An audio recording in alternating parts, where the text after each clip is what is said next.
All right, we live, baby.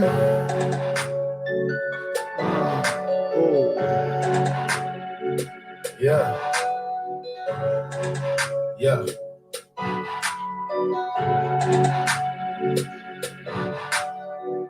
Cut it, cut it, cut it, cut it, cut it, cut it, cut it, cut it. Them bricks are way too high, you need to cut it. Your price is way too high, you need to cut it. Cut it, cut it, cut it, cut it, cut it, cut it, cut it, cut it. Them bricks is way too high, you need to cut it. Your price is way too high, you need to cut it. Running through bands on the record. Hitting my plug on the celly. Tell my ex bitch that I'm sorry. My bad. I'm My bad. Keep 36 by my side. I'ma go bake me a pie. Keep 45 on my side. Fuck with my niggas, you die. All of my niggas say blood. All of my niggas say cuz. OT, I found me a plug. I got it straight out the mud. Keep it a heart in a budge. I fell in love with the drugs. Busting it down in the tub. Welcome. Hey. Hey, family. Celebration of life.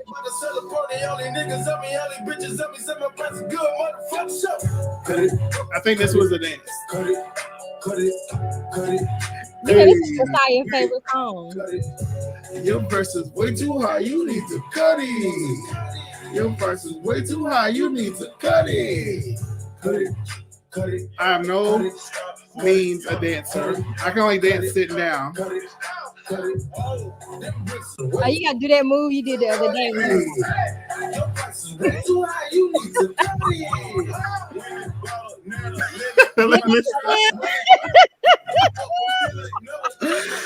Oh, let me stop.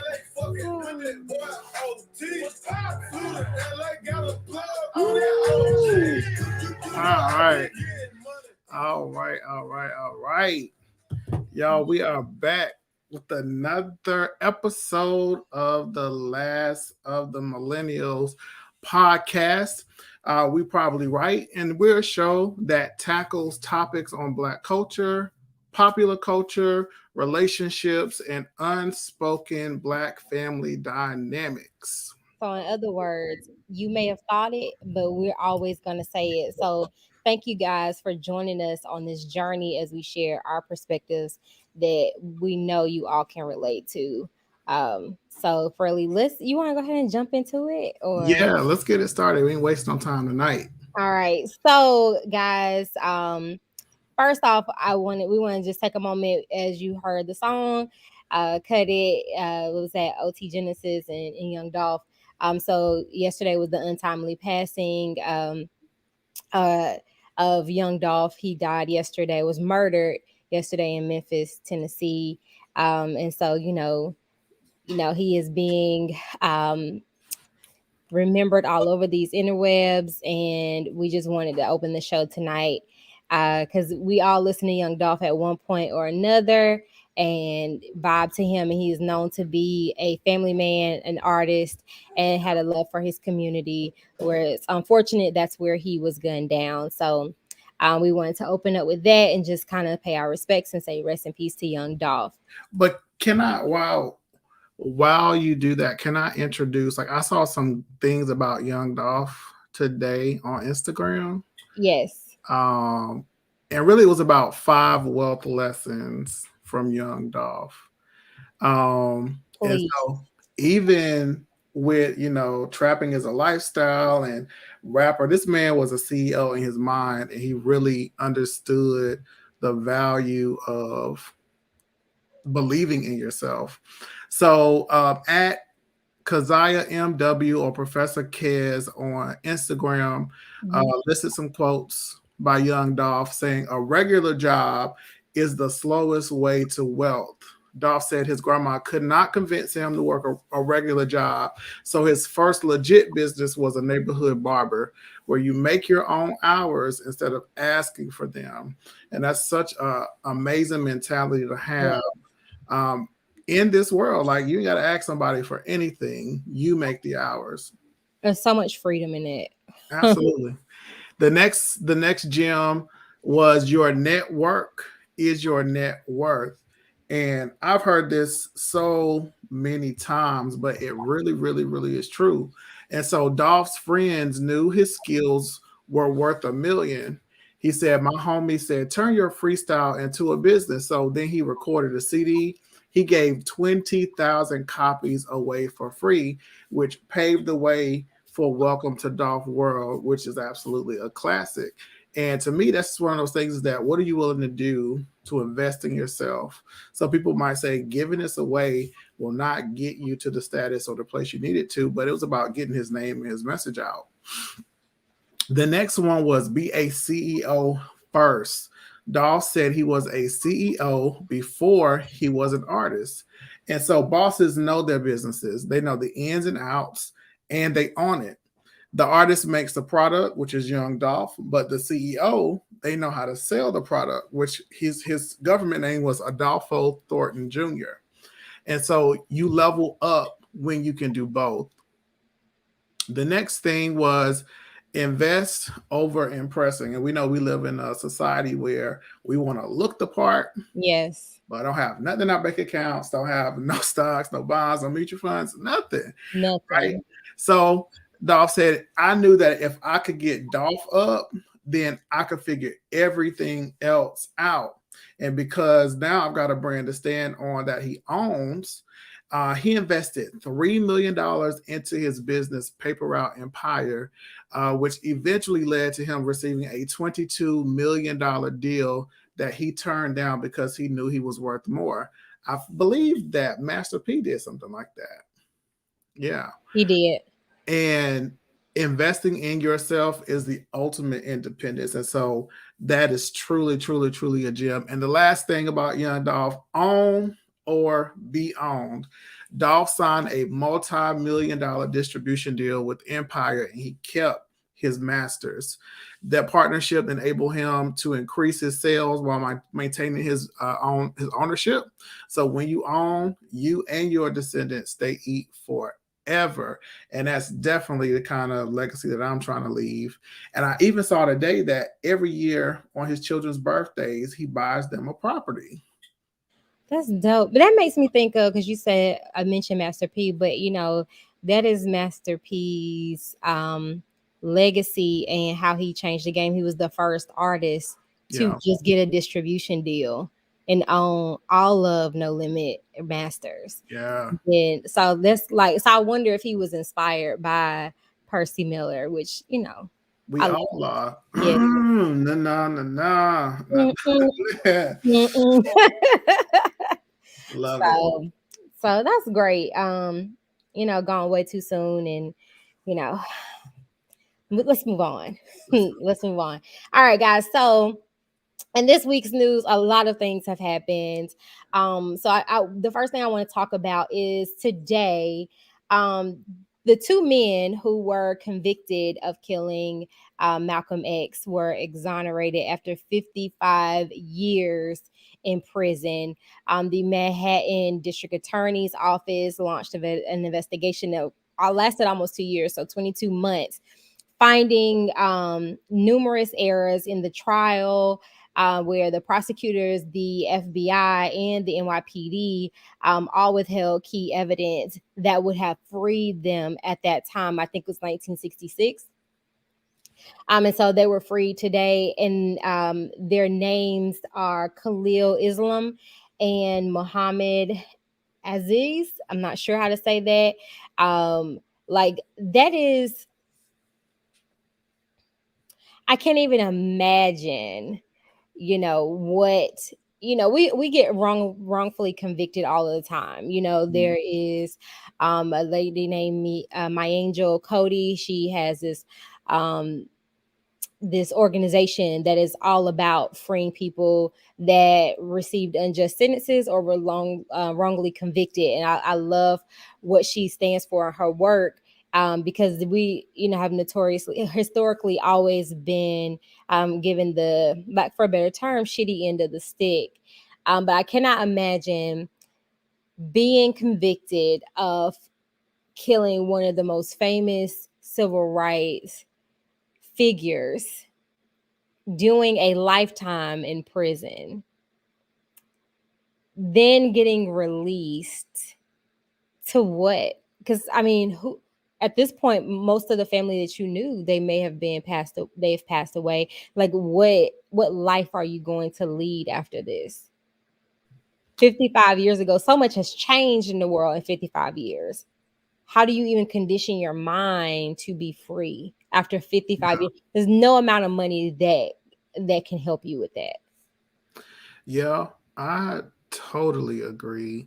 And when you said that, I remember watching Netflix had a series, a docu series out called "Who Killed Malcolm." Yeah, I watched it because I was like, it ain't no way they really let this happen, right? yeah, I watched the documentary, and basically everybody knew, right, who it was. And so I have some friends in Nation of Islam, and I was like, yo, is this true?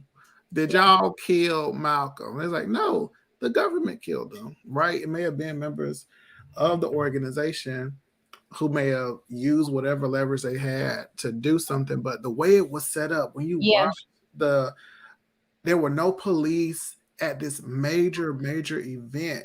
And then when they were called, they took their time to get there. And it's not uncommon for the police, those who are sworn to serve and protect, to be slow to yes, respond to our communities. And they did a half-assed job on the investigation. They didn't collect bullets. Like, it was just crazy. They didn't secure the crime scene. They let people leave. It was ridiculous. yeah, And when black people get to a place where the government thinks they're a threat, because something I watched this week was like, white people are afraid that if black folks take up arms, that we're going to do to them what their ancestors did to our folks, and yeah. that we're going to seek revenge. We probably should, but we not like that. All No, of us are not like that, But this, I'm glad that they're being absolved, or exonerated, and I hope that they get to that money. Get paid, young nigga, get paid. You right. know, so that's really good news. I didn't even see um get into how old they might be. So I'm guessing even if they were 20 at the time, like they're well into their 70s, 80s, close to 90. Well, let's do some quick math. Khalil died in 2009, so the only one that is alive Is is Muhammad. Muhammad. And so let's assume they were 30 in 1965. Yeah. Minus 2021. It's 56 years. That puts them at 86. Only thing they can do now is take care of their legacy and their posterity, because this is ridiculous. Super Yeah. ridiculous. And I don't know. There was another young man today whose sentence got commuted, who was Yes. facing a death penalty. So it's just a great day. Delayed justice. Well, yeah, it was reduced to life without parole. Yeah.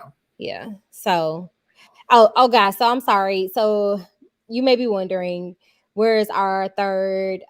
She cannot be here with us tonight. Kelsey cannot be here with us tonight. She's definitely here with us in spirit. So I didn't want to keep talking and not address that. She just couldn't be here tonight. So we are here holding it down Yeah. for the last of the millennials. So I'm sure she'll pop in at some point, whether it's in the comments or pop up. So we'll go from there. So the next thing I want to talk about, I have two more things to talk about. And I don't We know. can go. We can go. Let's drag it out. So Okay, so I want to do this one because this one is a little bit heavier, and the second one I want to dig deeper into. So, okay. like over the past year, we've been hearing more about is it fentanyl or fentanyl? Fentanyl, drugs. Fentanyl, Yeah. the drug.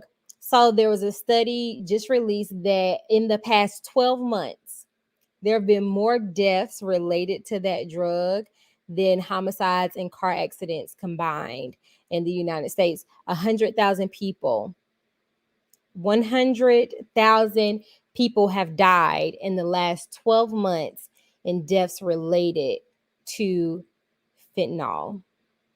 And I've seen more stories locally, younger kids are dying. Because so apparently, according to the story, people are either buying drugs not knowing that it is laced with fentanyl, or they are purposely buying it that way, not understanding that the dosage is 100 times more powerful than morphine. That is an instant death. I think Michael K. Williams died from the same drug. And it's like, what is happening? 100,000 people in a year have died from this drug. Like, what is happening out here that this is our story right now. We're fighting COVID, depression, mental health. We're fighting so many other things. And I know in these moments it's natural to turn to things like weed, or your, I hate to say regular drug, like crack or whatever, but we, like, people are really dropping instantly from taking this drug. You're muted, Farrelly. And it's a small amount. I definitely had the same sentiments as MJ. Like, Lord have mercy. I Yeah. think the pandemic definitely played a role. Like you said, people have already been taking drugs, but they're taking them in higher amounts, and then people in recovery are probably relapsing. Yeah. So I'm looking at this story from CNN, and it says that the government has seized enough fentanyl to kill 333 million people. Wow. So Wow. these numbers they're really bad, but they could be even worse, you Yeah. know? And then it's also saying here that deadly fakes, they look like prescription pills. Yeah. You So can buy, people are thinking that they're buying, like, a common thing that people buy off the street. They buy other people's Percocet prescriptions or Vicodin, or even they're buying drugs that are laced, and not knowing that it's laced, yeah. because they're using them as fillers. And it's like, what do we? How do we? Because locally, two teenagers recently died together after they had taken some drug that had fentanyl in it. Yeah. This story goes on to say that who who is dying, right? There's a 28-year-old man in Northern California who died after taking a fake pain pill that contained fentanyl. There was in North Carolina, 11-month-old baby left unsupervised who died from fentanyl overdose. Their mother and the grandmother, they're now facing charges. A 15-month-old father was charged in the overdose of a 15-month-old toddler in Southern California. And Wow. then a mother in Alabama of a 1-year-old also arrested. And then there's a family of a prisoner who died in Alabama of a fentanyl overdose. They did not find out that this prisoner died until months later. Then a teenager outside of LA bought what he thought were prescription painkillers from a friend and died from fentanyl poisoning. And then a 25-year-old woman in Las Vegas who thought she was buying Percocet but died after taking fake pills with fentanyls. I mean, and these stories are just everywhere, right? People are getting these drugs Yeah. from Snapchat. Um, they have it in their names, drug addicts, and they even charge people with second-degree murder for selling these fentanyl lace pills.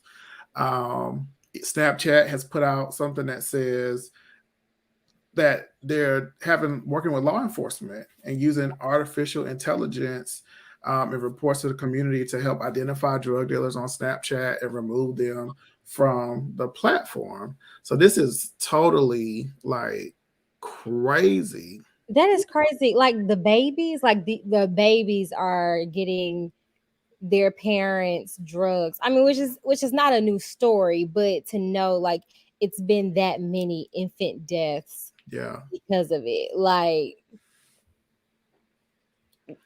I want to parking lot that for another day to talk about, because being able to, as a child, like, that's scary to know, like, my child can be on TikTok or Snapchat Yeah. and have a whole drug transaction, and I never even know about it. Yeah. And because they just look like pills, right? You Yeah. don't even know the difference. And it's saying that these, how does fentanyl get in the US? It's the chemicals used to make this drug. They're often shipped from China to the US or Mexico for production by drug cartels in Mexico, and then it's smuggled to the US. And because it can come in the mail, in small shipments of less than a kilogram, it's hard to really make the difference out. Wow. And Wow. it's just got to be careful out of here, y'all. Say no to drugs. Shout Yes. out to Dare in high school. They're still around? I mean, some of y'all still doing drugs. You're daring to do drugs. Yeah. Um, but y'all. Is Dare still around at this point? I mean, I've been seeing. I got some socks that says Dare, but it Oh, definitely okay. was an adult themed socks that really encourage drug use. But you gotta be careful, um, even with your weed smoking, because that stuff can just be laced at any time. Definitely got to get the word out about this, MJ. You're definitely right, and I think a responsibility in a community is to make sure that if you're connected to civic organizations, Yeah. you're in fraternities and sororities, any place that you are, Thanksgiving is coming up, had the conversations, because Yeah. these kids I work with adult students age 18 on up, and they're dealing with a lot of mental health issues. They're in crises. They don't know how to cope. The things that we dealt with and that we didn't struggle with, they are struggling with it. So it's a much It's bad. different scene out here. So y'all really gotta show some love. Ask your neighbor how they're doing, because we need people really to survive in this. I know it sounds so cliche, but the amount of people who are in therapy because of these mental health related things is just through the roof, especially with the pandemic. So if you know somebody, reach out to them, bro. Yes, yes. Okay, so my next topic is this has been trending all week long.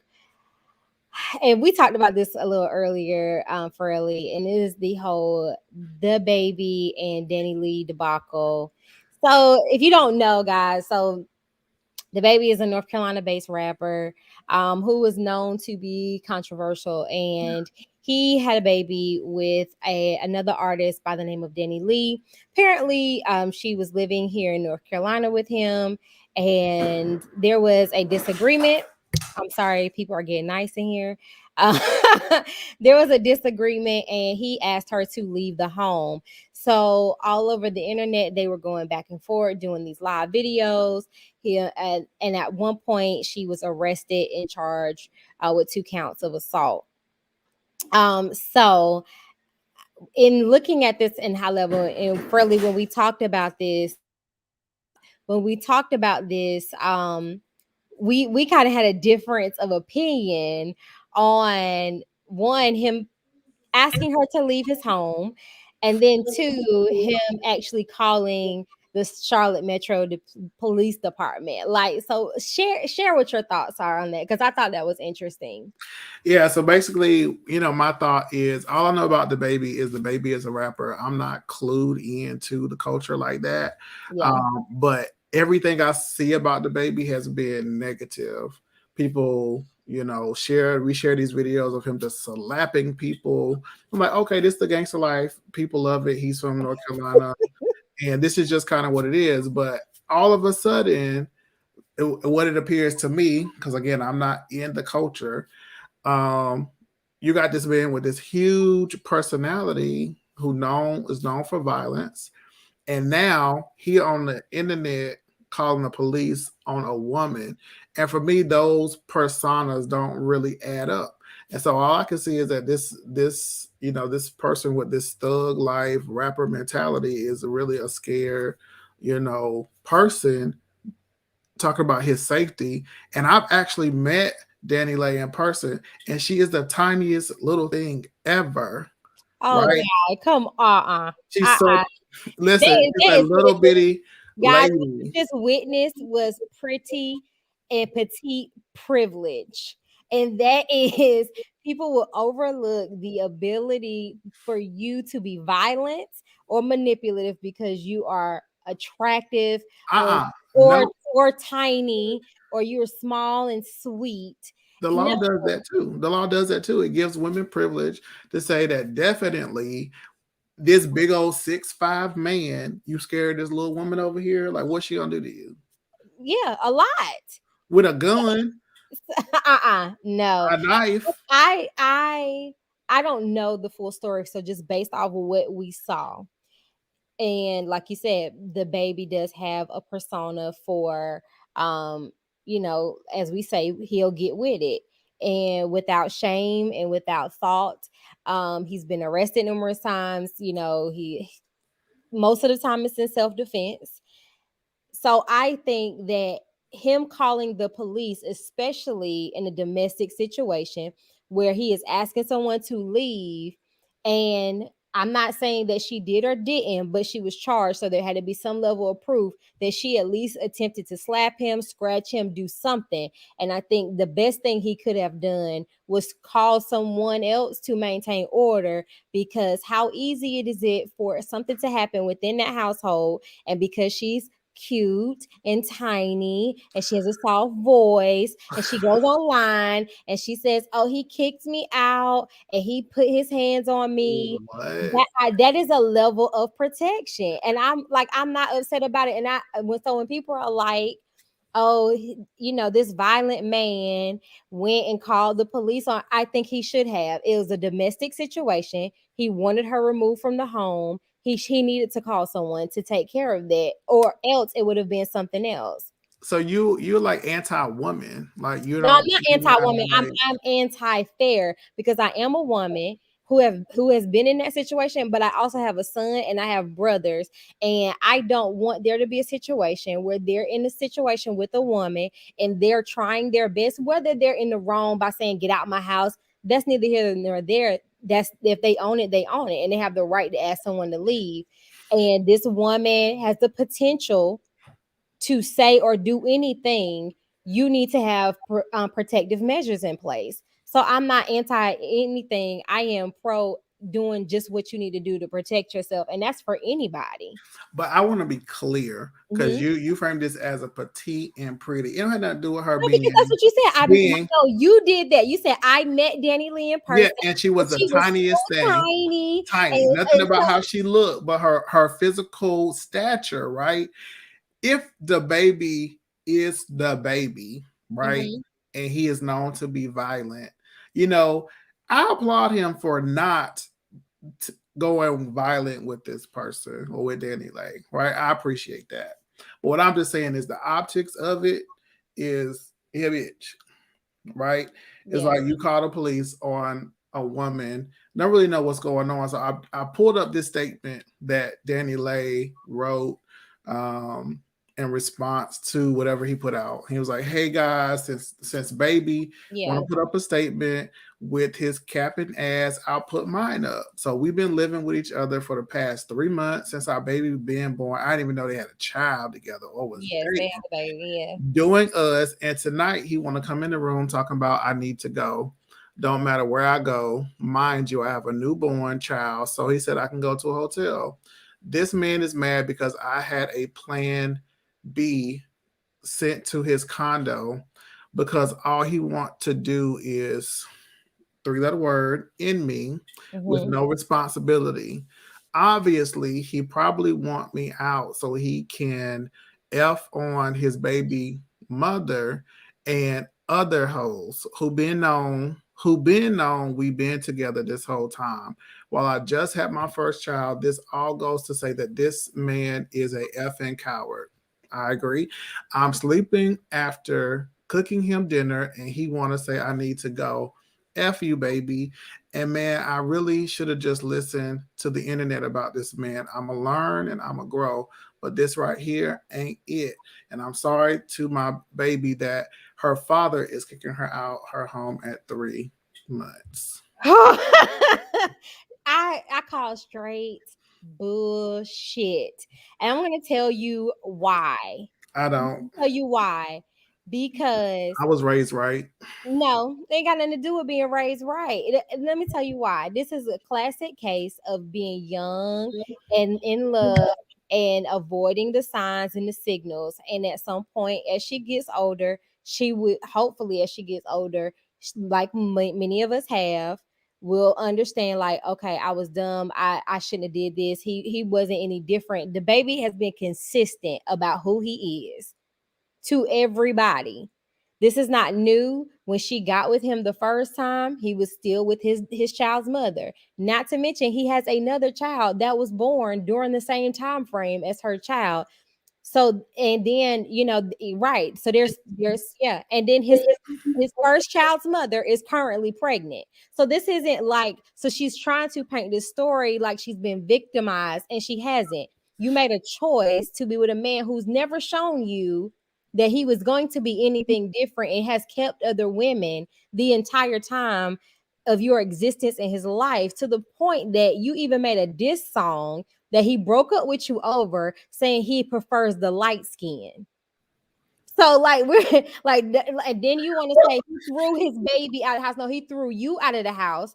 And because the package is shared, that means that you're either going to take this child with you or you're going to leave this child here. But he never asked his baby to leave. He asked her to leave his home, which he has the right to do. So as women, what she should not have done was sold her house or wherever she was at, or been in a space where she could not leave or move how she needed to move with her child. And so, from my understanding, her family has been against this relationship, like most young and older women do. They jump into these situations and they don't listen, and that's fine. It's called learning lessons. But come on, he asked her to leave his home, and she in the video was sitting there like he said nothing. Well, guess what, right? This is classic toxic relationships. And this happens probably every day of the week Yes, in a relationship. right. So for me, I think what I am missing is what led up to this, right? Because all this other She told you. She told you. She said he is mad because I sent a plan B to his condo, being petty and mad because this man is who he has been. He but has that not is pretended to be anything different. but let's be adults. This is the whole thing where our celebrities are the people that folks look up to, Right. right? Like I don't even. This is only a story because they are half celebrity. We know plenty of people. I know plenty of people like this in Yeah. Rayford, right? Yes. The Yes. same exact stuff. Yes. And for me, I just believe in a man is a protector and a provider, Right. right? And so he could have just, I'm gonna get you a hotel, you can go there, I'm gonna go until we can figure this. I don't know. It could have been something different, but the whole bringing your personal business on the internet while it's good for likes and clicks and stuff, Mhm. these are actually real people. And I think I don't even see them as real people because this is like reality TV, right? This is Yeah. good Yeah. TV, and people's real lives are impacted by these things. And so I just kind of like, I get what you're saying, but I Yeah. still think that the man has a responsibility, and maybe he felt that what he did was the appropriate thing to do. And I don't disagree with that. But I'm like, come on, man. Like there, to me, it's just something I wouldn't have done. And the only reason y'all see me on the internet tonight is because this podcast. But I wouldn't be doing that kind of stuff, Right. you know. It just doesn't make sense to me. And maybe that's how it makes sense in the celebrity world. I mean, But regular people do that all the time. Like it was a video floating around this week, of a woman. She came home and because she had set up a camera in her house the white because people. yeah, because she had a feeling that her boyfriend or her husband or whoever was cheating on her, and she had let the friend come live because she was homeless. So you know, PSA: don't let people come live with you. And so, she thought the husband was cheating on her. She didn't think it was with the friend, but on the video it was the friend, and she posted the video of her asking, "Are you sleeping with my man?" Like this is like I understand where we are from an age of keep your business, but it's not the world we live in. And this next generation, that's not the world they live in, and everything is going to be posted. And this is now a conversation. So we gotta adjust because I'm still not gonna share my private life like that. However, it's the new norm. But hey, this is the right clip. That girl was folding them clothes when she came in the house, and she was folding them clothes like she knew something was going down. Like I was like, baby, fold them clothes, honey. Right, I'm gonna act like nothing happened because I ain't trying to. Like, look at me folding clothes. Thank you for letting me live here, girl. I appreciate you. Thank I you for letting mean, me here. Yeah, could you no. have cleaned up the house after you had sex? Like, at least I come onto a clean house. Like, is that man working? I don't get the audacity. That's my new favorite word, is the audacity of Yes, people. yes, Like, that's how you repay me sleeping with my man? yeah. And let me tell you, niggas ain't shit, and they ain't saying nothing. 100 motherfuckers can't tell me nothing, and that is Nicki Minaj, and I don't even like her, but she said a word there. Yeah, Okay, yeah. niggas will sleep with mud. What women too? Really, women is like that. Yes. Y'all just get away with it.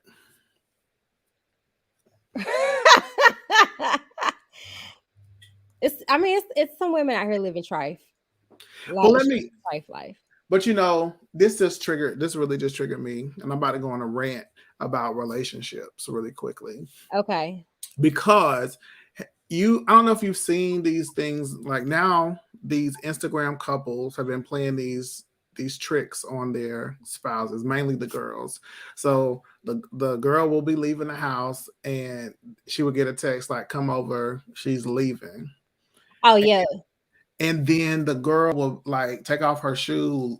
She'll get into this deranged state. Can you tell me what happens in y'all mind when you think your man is cheating on you? That instantly, like she was just chilling, and it was like shoe came off, and they run in the house ready to fight. Oh, Like, so the one I saw one where the lady came back, popped the trunk, and got her gun out and was walking, and he was like, "Wait, wait, wait, wait, wait! It's a prank." Like, one, stop playing with people. Stop playing with people because when it comes to the matter of the heart, you don't know how far somebody will go in an instant moment. it's wild though, but it's to me, it's so much deeper than that, right? Yeah. Like people really feel like because I agreed to be in a relationship with you that I own you, you are mine. And I'd be quick to tell people, no, I'm not yours. We just go together. I know I get that. I get that, and that's sweet.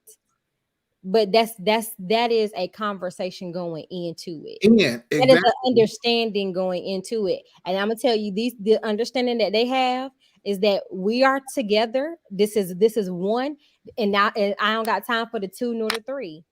Mm. So when I'm going out and I'm trusting that this is what you're gonna be doing, and this is the agreement that we have, is that to only be the one for each other, and you're playing these games like, for likes and shares, and say, hey, she just left, pull up. Yeah, I'm pulling back up. That's what's gonna happen. But Kendra, like I I get really it. I I get it. I really this is my only point. Like I totally get that. My point Mhm. in saying this is that we have got to, even in a marriage, Mhm. even in a girlfriend, boyfriend, boyfriend, boyfriend, girlfriend, girlfriend, like people, you cannot control people, and you cannot let other people's their actions be an indicator of your own value. And for me, that's what the response is about. Like, it's really not about you cheating on me. It's about me not being enough for you to do that. And I think it definitely is can trigger folks, and they may not recognize it that, but that's how I see it in my deep philosophical way. Okay.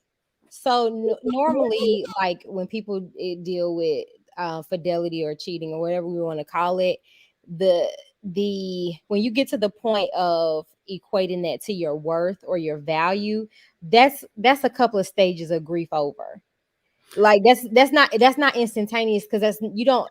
You don't recognize it as that. No, you don't. No, because no, that's not what it is. It is when it's happening in that real moment, there is a level where you feel betrayed and unprotected. That's not my value. We had an agreement that that this was our space that we own together, and you've allowed someone to violate that. You violated me. That doesn't immediately go like that. Happens later as you're sitting marinating, and you like, well, why did you do this? Not you did it and it hurt me. It's the why is when you start to think about your worth to that person. So I'm not saying that's what the person thinks immediately. I'm saying that is, to me, that's the root cause of it, right? They may figure that out later on down the line, but the anger and the betrayal, yeah, okay, you broke our contract. But for me, I've been cheated on, I've been lied to, but my response to those things has not been violence or ready to fight or slap or you can't say that because people don't know that deep down you're actually a cold-blooded killer. So I'm silent though, but I'm just saying like, you have to. So you don't have the same reservations as a regular person. That's not fair. I'm just saying like I cannot understand it, and maybe that's because I'm cold-hearted, right? I'll move on and be like, next, right? Because if somebody cheats on me, and I think my childhood trauma has got me to this point to say you cannot depend on people. So when people fail you and let you down, that's what they're going to do. So why be upset that they did this?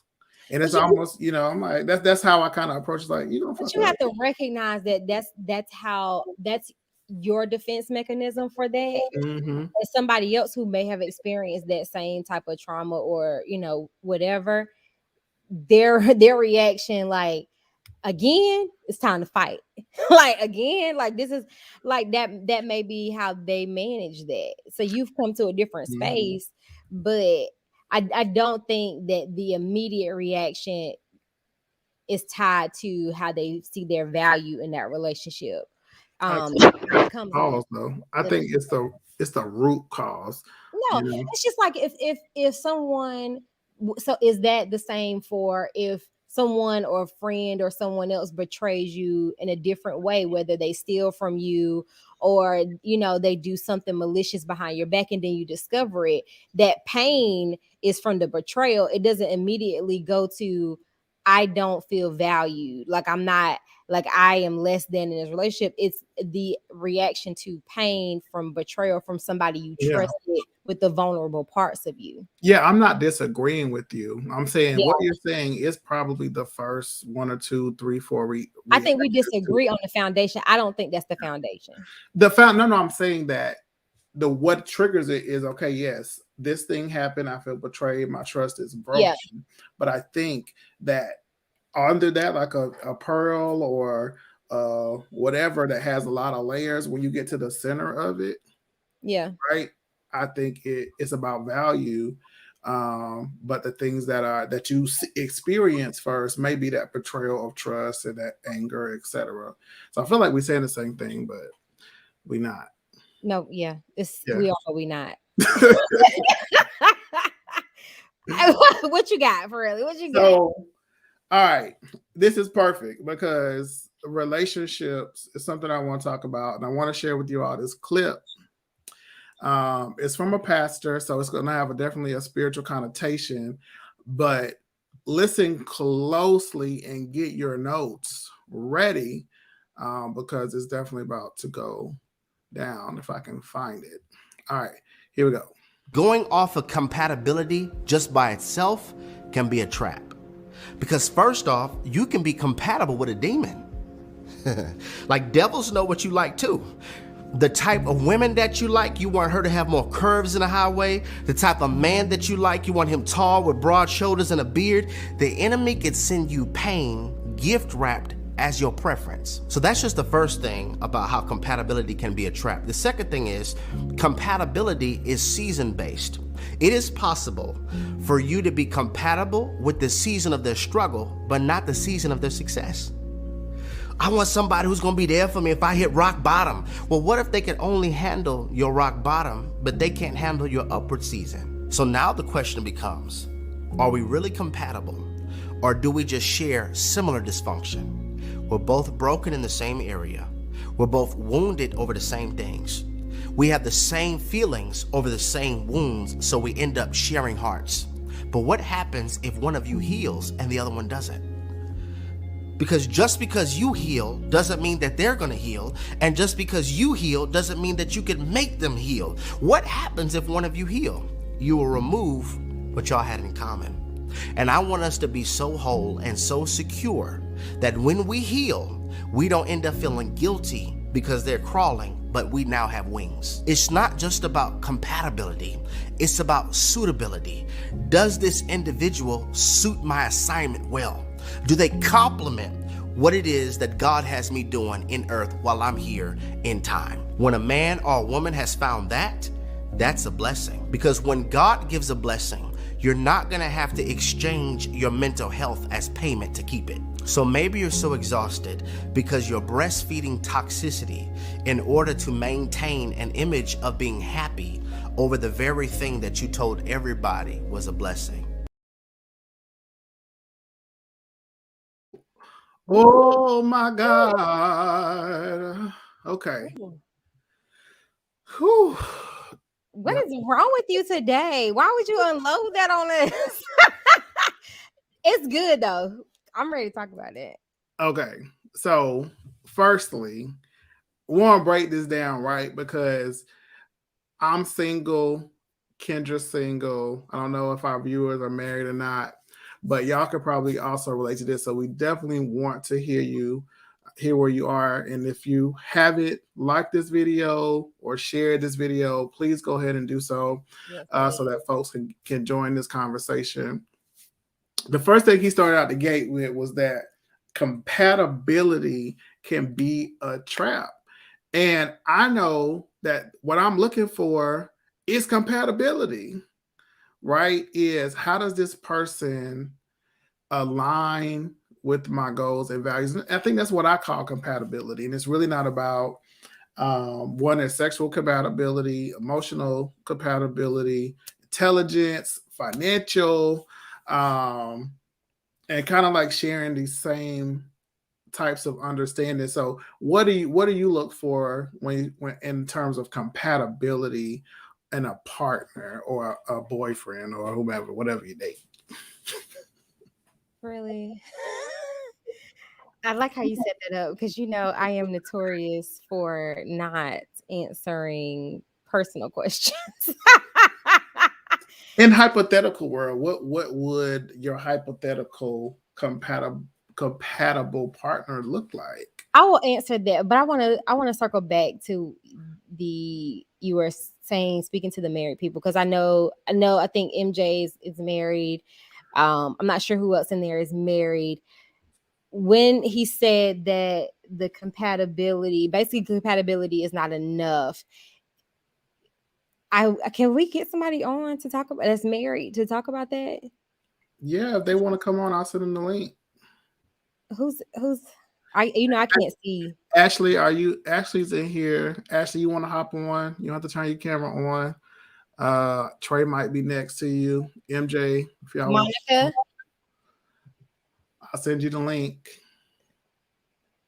I'm gonna send you the link anyway. Hold on. Copy to clipboard, messenger. So yeah, I'm gonna see if they hop on here. So what I want to say while we're waiting on that though, this kind of shaking or caused me to think deeper beyond the compatibility portion because like he was saying, sometimes depending on what you're looking for in compatibility, whether it is, financial or the aesthetics, or, someone with a like background. So he was on high level talking about trauma bonding. So bonding with someone that is compatible with you in a specific place. But then what happens when you grow beyond that specific place? So whether you start to make more money or you make less money, Yeah. now you're not compatible anymore. or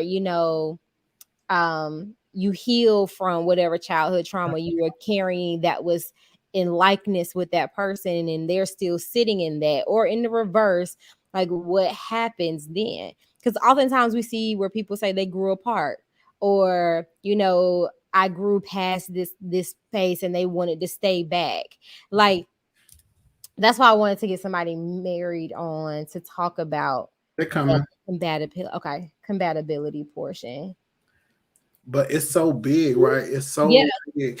He said your pain, like he said the devil, you can be compatible with a demon. And it was like, because they can give you. It's just like I can be attractive as you want me to be, and that's not necessarily physical. But what are you looking for? Because I can dress that up for you. exactly. Exactly. Right. Your pain gift wrapped as your preference. And right. And so I have a preference for bald head, light skin, beard. Right. Boom, Yeah. boom, boom. And because as a man, I am visually stimulated, that's the first thing I see. And Mhm. I'm going all in. And about 2 hours later, I'm like, block. Right. Yeah. Because you in the package that I want, but you ain't got what I really need to sustain or push myself forward. But what happens when you don't recognize that? Because that's a certain level of awareness. So when you don't recognize that, and Cycle. you keep forging out through, and you like, Like I keep that's what you start attracting. doing. He was like exchanging your mental health for what you called your blessing. Because that's a whole nother. Ooh, It's a whole nother thing. And what it sounds like is I keep attracting the same kind of people. Yeah. Because your preference and what you actually need, you're not willing to get over what you prefer to get to the thing that can sustain you and push you forward into yeah, what it is you need. And like I be joking sometimes, like, well, I'm going to get me a girl, but I may have to. Like my destiny might be wrapped up in a woman. God forbid. We ain't sexing. give her a try. Give her a try. He is not welcome to the sex room. Like Take Sally out back for a ride, honey. Trey, I know you're not over there putting on a whole outfit. It is Is taking Trey put? Is he getting all Trey? Come on now. you gotta do is I got pot roast juice on my shirt. If you don't get on here, like, oh come on. All right. Um, so let me go back. Your pain can be gift wrapped as your preference. Then he says you're compatible for season base. And a lot of times we talk about athletes and black hmm men, they get money and then they get them a white girl, right? And yeah, what is that really about, right? You held me down, and maybe you only good in struggle, but when things are good, you don't even know how to function. You don't know what good looks like. And I have seen folks with these survival tactics that they've taken through their whole life, and I'm even shedding some of those things when it comes to my fiduciary responsibilities and not being poor anymore, and yeah, having just a little bit more money at the end of the month when it used to be making ends meet. Right? yeah, That was two totally different things to go through. And while it's amazing to have somebody who can definitely transition with you, which is what we hope. What is that, like Keisha Kayor and Gucci? yeah. Right? It's that mindset. And if people are not ready to flip and you start, I want more out of life, and you Right. want the same old thing, and you like, well, I remember like watching women get saved, right? And their husband is not saved. And it was Yeah. like, hold up, sis, you changed the contract, right? When we got together, actually, you're doing a lot of talking. I sent you the link too. You don't have to turn your camera on. You can just join us in a conversation. But I know Trey is over there getting fully dressed, and we don't have time for that. But that really shifts. It's like, well, you got saved. We used to go to the club. Okay, here go Trey. Okay. All right, so let's see. Yo, See what Trey Hey got. Trey. what's happening? Bitch, you gotta turn the TV down. You gotta mute the TV. TV, man. But that really shifts like, well, you're not saying you should go to the club. Okay, here you go, Trey. All right, back. Boom. I'm getting fully dressed. Chill, bro. It's taking you forever. What's up with it? So you heard the clip we played, right? Yeah, I heard you say that your good thing might be in a woman too, but we're gonna talk about that after the show. But go ahead. What was you saying? Boy. So anyway, what happens? Kendra asked a question. It was about the compatibility in marriage, and I'm sure marriages go through seasons. How do marriages stay together when you are both wanting different things? Is that the question you were asking, Kendra? When the compatibility shifts. So because like what he was saying was that sometimes people are compatible for a certain thing, like whether it's finances or aesthetics, or what they've bonded over a particular trauma, so they became really close. And now that one person is healed from that, or they've leveled up, or they've fallen off, they're no longer compatible, but now they're in this space. So what happens when you're in a marriage and you're starting to grow into a different space than where you were before? Like, how do you check in? Like, how do you maintain, or do you just figure out another path? Right. I think like I could give like a long answer to that, but I think the short answer to it is having a lasting relationship is just a decision. Like I feel like specifically in our culture, Black culture, like a lot of us don't have the opportunity of growing up in an environment where trauma is not going to be present. So a lot of times when we go into relationships, that's what connects. Like we connect with people because of our familiar traumas. And so with that being said, like people are going to grow, people are going to evolve. Whether they last together, I think it's just a decision between the two. Like me and Ash, like we just like something that we practice early on is just checking in with each other, and we decided, like before we even got married, we decided that we had never seen the type of example of a marriage that we wanted, and so we just went on a journey of trying to create that. You know what I'm saying? Like what if we wanted an example? How could we be that for ourselves? Like if we weren't married, you did. So through that process, it just kind of kept us like checking in, like just kind of asking, like, okay, where are you now? Because I was young when I got married. She was younger, young too, but I was young. You know what I'm saying? And so naturally, you're gonna go through phases of growth just with life. You know what I'm saying? But being that I was so young when I got married, so the simple answer I think is just making a decision and kind of finding value in why the relationship makes sense for you to stay in it, and that's really what we've done. So Trey, can y'all make a decision to put a battery in it? That fire? For really, that's the alarm. Chill. Well, turn it into off. Put it in off mode. It's the alarm. It's just what it do. That's what it do. But I think married folks. I don't know. That's because I feel like marriages should have a 3-year contract, and you should come back to where you have to renegotiate. Yeah. Right, because as humans, we're evolving daily, and we need to account for that. And a lot of people don't have the skill set to really recognize that I'm changing, I'm growing, I want new things.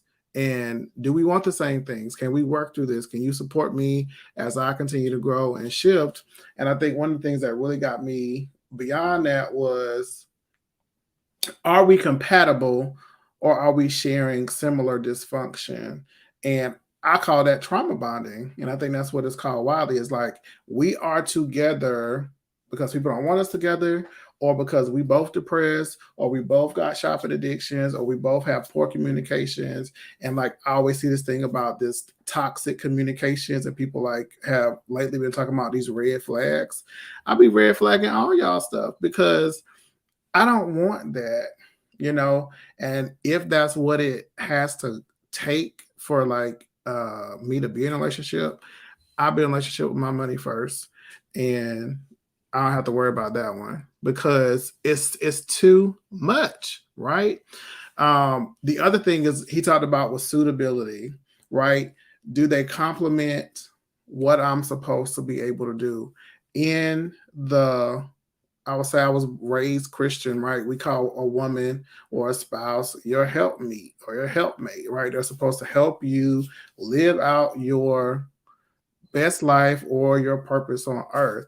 And that's what I feel about a partner. If I'm getting married to somebody, it's because we're bringing um, characteristics that can push and grow each of us. I see something new that can help me go to the next level, and I can bring you to the next level. We talked about early on in our podcast that this whole love and marriage thing was new. Marriages and partnerships are like businesses, and it was about building a bigger empire, which is why you didn't see wealthy folks marrying peasants because a peasant don't have nothing to bring to this. If we combine these empires, we're gonna make this alliance. There's gonna be safety. There's gonna be security. And the last thing I want to say that he blew us out the box. He said your breastfeeding toxicity to maintain happiness because that's what you told everybody that you had. And some of y'all out here stuck in these relationships that you ain't got no business being in, but because you don't told everybody about it and you're afraid to look stupid, you staying in these situations that no longer serve you. And so if you've been able to get out of a situation, even though it might hurt you, you got to release stuff when it don't feel good. Take a look at the red flag posts on social media, and those things they're not just it's just not entertainment. These are real red flags. And a lot of folks, we ignore red flags because the person is who we think they can be who we want them to be. And if they've already shown you who they are, they're most likely are not going to change. And so you have to be really clear about that space. And that's my 2 cents. Trey, thanks for joining us, man. I'm gonna kick you out, all right? For sure. I think what you're saying, it reminds me of this lady that I met once. And exchanging mental health for your blessing and breastfeeding toxicity. I met this older woman some years ago, and she was like Trey said, she's making a choice. She was making a choice to stay married even though the marriage was she was suffering in that marriage.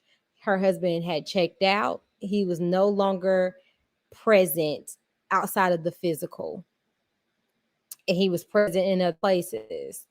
And I'll never forget, I was at her home, and another woman that was there asked her, why don't you just leave? Leave it all. And she was like, I don't want to, like, that's too much to kind of have to start over, and I already have everything. And I'm sitting there like, I never want to be in that space where I am saying, because of this, the aesthetic of having a home with a yard and a car and a person to call a husband or a spouse, just so I don't have to look embarrassed, or I don't have to look like I starting over. Like, I just never, I never want to exchange that. Like, it doesn't make sense to me, but I understand how you can get in that space. I understand how you can be trapped there and find yourself 40 years later telling another young woman, I wish I would have left. If I could have done it, I would have. Don't do what I did. You're on mute. Only ups the ante when if it's this person is financially secure, and that's another level of control that can be exerted over the emotional control. Yeah. So if you have come to expect a certain lifestyle, You will deal with some things because it serves you until it no longer does. And I think that's really what a lot of people experience the trauma, these trauma bonds. And it's like, why don't you just leave? Why don't you just leave? Because in some ways, this situation still serves me. And I would exchange getting my ass beat and not worrying about what I'm gonna eat, how I'm gonna live, what I'm gonna do. Yeah. Like, this is the price that I pay, and I think people tell themselves that, well, this is just part of the life, Yeah. right? Like if you want to pay, if you want to be the boss, you gotta pay the cost. And that's another a situation I think that Kevin Samuels will probably say if you got a high value man, right? You just gotta deal. And saying that now, it just sounds real bad, right? That you got to do certain things because of the financial status and stability of this person. And some people will do it. And I think that's why that statement is true, because for those who won't, there are 10 probably who will, Hundreds. you know, because there is this concept that money is everything. It definitely handles money problems, but Yeah. it's not everything. It can definitely put you in a place. Think about Young Dolph. The reason probably why he got shot up was about his money. Probably had to do so. I will probably bet $10 on it that it had something to do with money. Yeah. So this is deep. It's something for me to think about. Making me stay single or crossing over to the pond and finding me a woman uh, who might be able to push my destiny forward.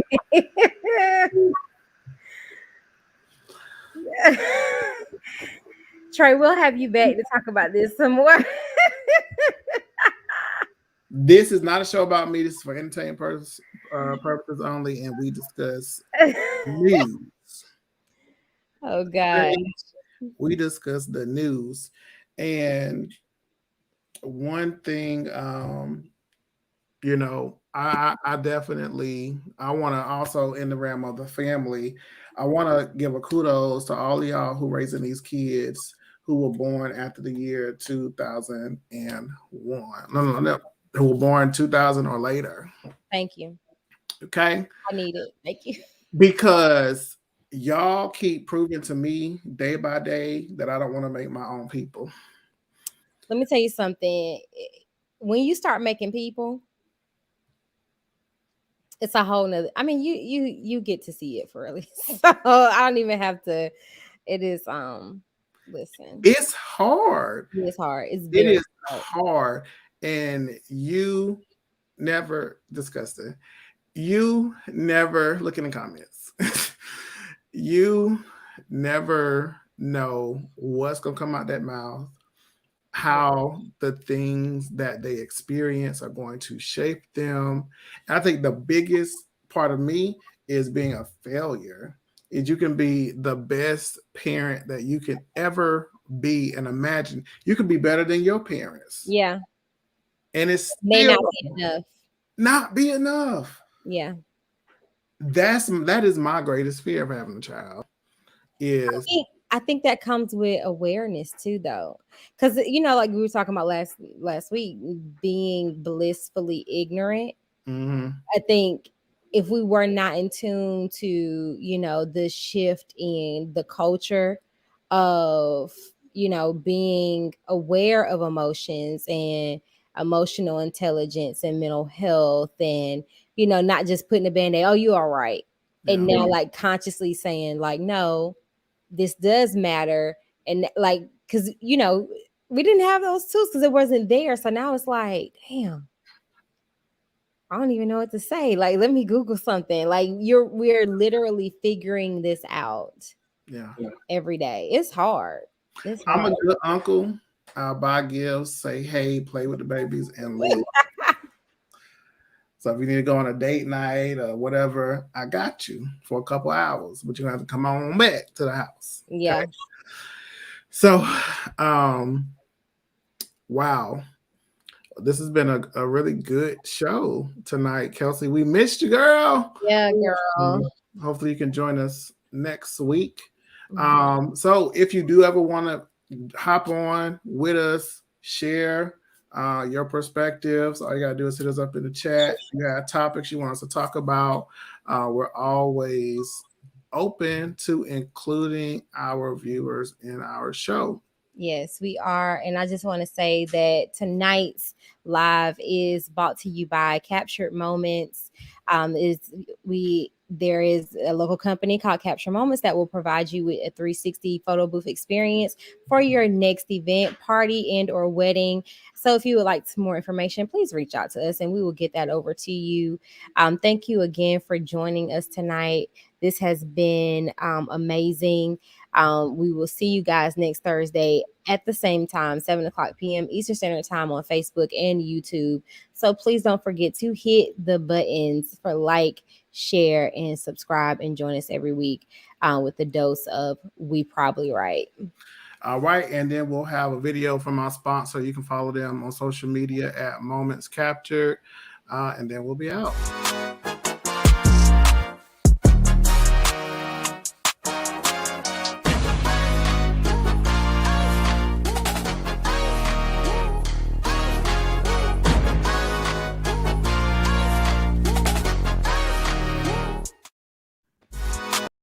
All right. So thank you all for joining us. Peace out. Love you all. Bye.